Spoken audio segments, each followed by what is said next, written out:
Anne Bourgeois, je suis la vice-présidente de l'Industrie du Rêve, qui est une manifestation qui a été montée et fondée il y a 23 ans à Épinay-sur-Seine pour rendre hommage aux femmes et aux hommes de l'ombre, les techniciens et techniciennes du cinéma.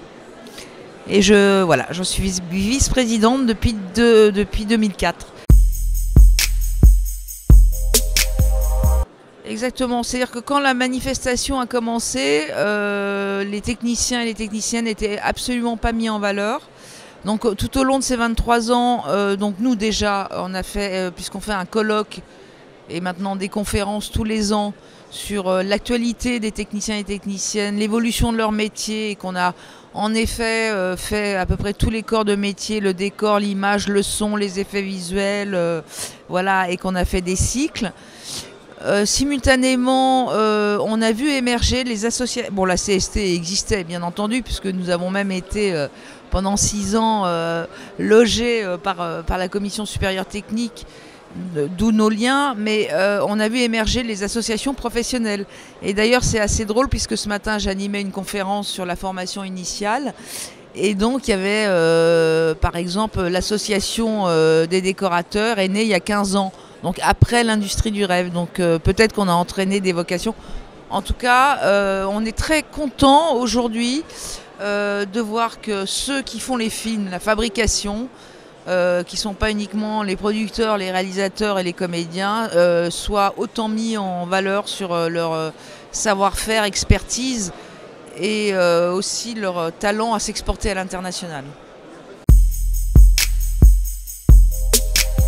Nous, l'Industrie du Rêve, on a eu plusieurs axes, on va dire donc un colloque, comme je vous le disais, tous les ans, là qui a pris la forme de conférences.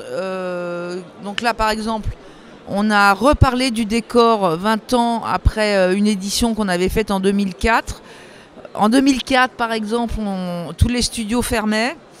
Les décorateurs se posaient énormément de questions sur l'arrivée du numérique, donc on a voulu faire un point 20 ans après. Et c'est ça qui est intéressant en fait sur le long terme, une manifestation comme ça. On est un espèce de think tank de la profession. Et ben, qu'est-ce qui se passe au jour d'aujourd'hui ? Il y a une explosion des tournages, notamment grâce aux plateformes, il faut le dire. Les studios rouvrent, il y a de nouveaux studios qui se construisent. Et en effet, les chefs décorateurs qui ont parlé de ça hier travaillent maintenant avec les superviseurs VFX. Sur le décor, donc un mixte entre, on va dire, le travail manuel et artisanal des décorateurs et le travail avec donc tout ce qui est effets spéciaux, intelligence artificielle, etc. Voilà. De ce que j'ai entendu depuis 2 jours, lors des différentes conférences, c'est-à-dire qu'il y a quand même un rythme. Alors je vais employer un mot communiste pour des plateformes américaines, mais c'est bon, voilà, staccanoviste. C'est-à-dire que tout à la fois les techniciens disent que ça peut être des machines à broyer d'un point de vue, comment dire, du rythme. Mais voilà, ils regrettent par exemple les techniciens que des fois il n'y ait pas de scénario à l'avance, que les choses se fassent dans l'urgence. C'est vraiment ce qui démarque du long métrage.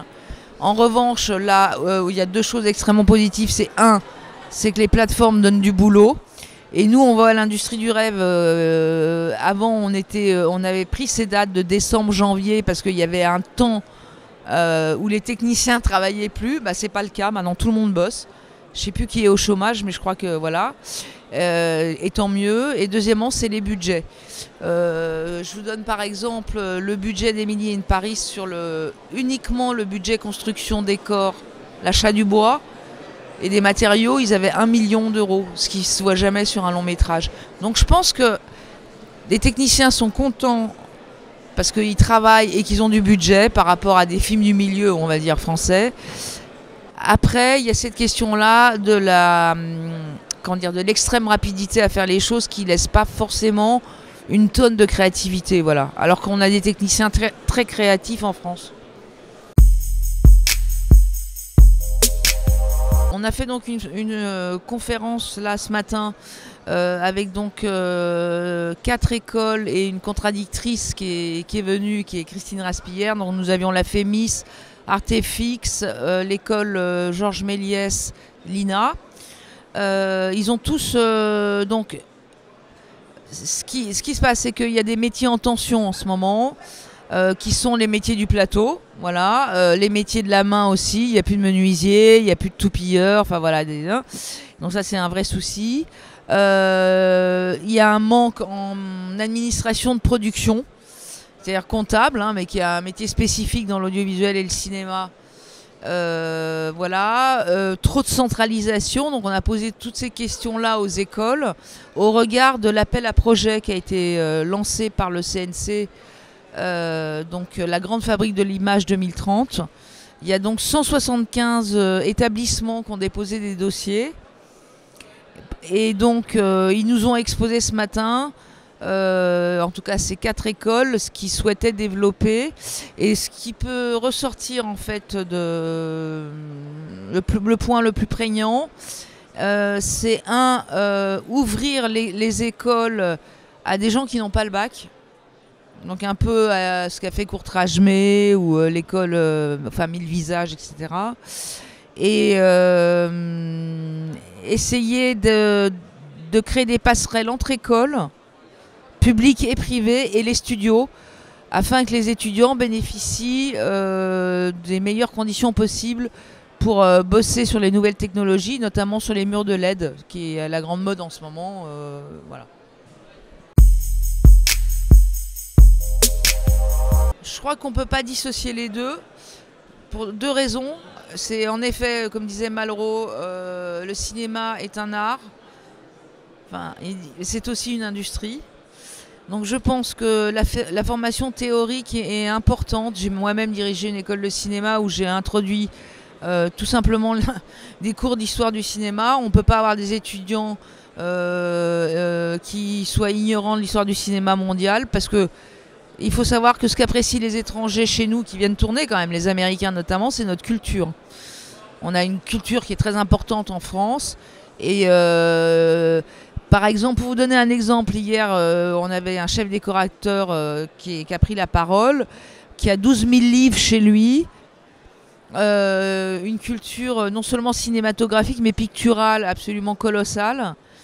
Et c'est pour ça qu'il a été choisi par certains réalisateurs étrangers, Haneke, des réalisateurs américains. Donc je pense qu'on peut pas... voilà, il faut que les étudiants soient formés à la théorie. Il faut qu'ils... Voilà, non seulement l'histoire du cinéma, mais aussi la théorie, une caméra, c'est de la physique, voilà. Après, sur la pratique... je pense que c'est toujours important la question de l'apprentissage sur le plateau, etc. Mais faudrait-il que les professionnels se rendent disponibles? C'est un peu le paradoxe. Alors là, je vais un peu lancer une petite bombe, mais c'est pas grave. L'industrie du rêve, on est habitué à faire ça. C'est-à-dire que les professionnels se plaignent souvent d'avoir des stagiaires ou des jeunes diplômés qui ne sont pas expérimentés. Et en même temps, premièrement, il n'y a pas d'alternance, pas suffisamment d'alternance. Et deuxièmement, les professionnels ne sont pas suffisamment disponibles pour réellement former les stagiaires. Et c'est un vrai souci. Un stagiaire, sur un plateau, il n'a pas à couper du gingembre et faire pour le réalisateur. Quand il est avec le directeur de production, on doit lui confier quand même des missions. Qui n'est pas un boulot, mais voilà, apprendre et conserver cette question de la transmission. Alors, on voit bien que c'est compliqué avec les contraintes de budget et de temps. Mais mon sentiment, en tout cas, enfin le sentiment général, et ça je parle un peu au nom des étudiants, puisqu'on avait fait une enquête aussi au nom des étudiants l'année dernière, ils disent ok, nous la pratique très bien, mais quand on se retrouve stagiaire sur un plateau et qu'on nous confie rien, c'est compliqué.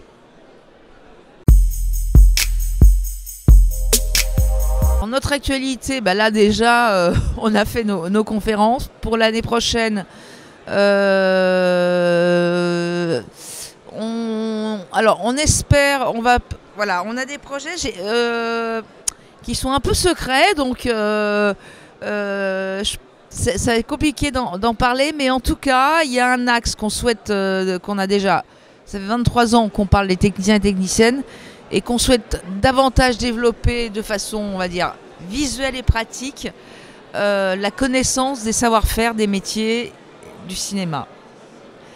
Et je vous en dirai plus quand les choses se seront concrétisées.